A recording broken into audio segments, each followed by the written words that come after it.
வெற்றிவேல் முருகனுக்கு அரோகரா. வெற்றிவேல் முருகனுக்கு அரோகரா. வெற்றிவேல் முருகனுக்கு. அரோகரா. அந்த கோஷம் தான் நம்ம நாட்டுக்குள்ளே விசேஷமானது. ஆமா.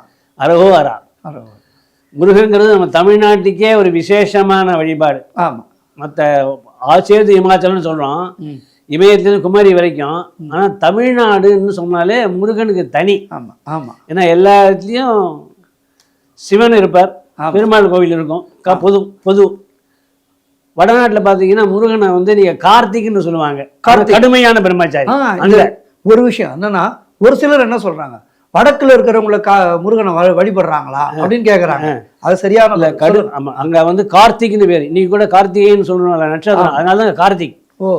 என்ன ஒரு வித்தியாசம்னு பார்த்தா, சுவாமிக்கு கிடையாது, நம்மளுடைய மனசுல தான்.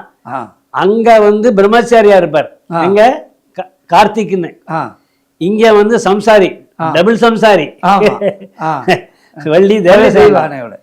இங்க விநாயக பெருமான் வந்து இங்க பிரம்மச்சாரி. பிரம்மச்சாரி. வடநாட்டுல கல்யாணம். வடநாட்டுல கல்யாணம். சித்தி புத்தி சித்தி புத்தி அது மாதிரி. அதனால முருகனை சொல்ற போது நம்ம தமிழ்நாட்டுல என்ன விசேஷம்னா, நாம எல்லாருமே பெருமைப்பட்டுக்கிறது, நம்ம எல்லாம் எல்லாருமே மாமனார் ஸ்தானம்.